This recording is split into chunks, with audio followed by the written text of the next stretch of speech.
Log. What is log? Cinema cameras like the VariCam 35 offer this logarithmic gamma, a way of reading the raw sensor's brightness information and the best way to preserve maximum latitude and dynamic range.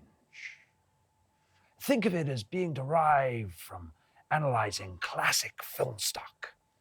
It's no wonder that many log curves mimic the characteristics of a film negative that has been scanned digitally, like the Cineon film negative curve. So the encoding has a grayscale similarity to negative film, but the color science remains the architecture of Panasonic.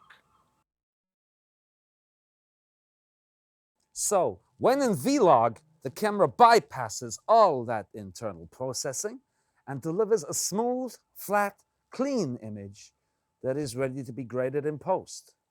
In post-processing, you will need to take its logarithmic values and transform it into display values to edit in, luma, and color correct, and then grade to your original intent to bring back all the richness of light, color, tonality, and texture to the image.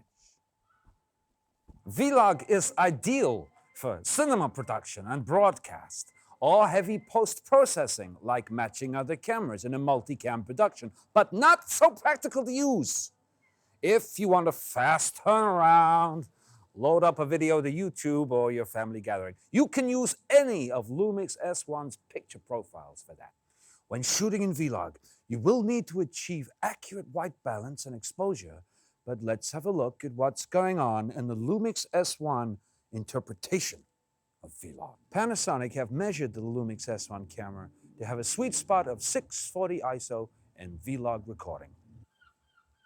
V-Log distributes the Lumix S1's 14 plus stops of dynamic range logarithmically in its recorded format. In other words, the brighter and mid-tone stops are distributed roughly even.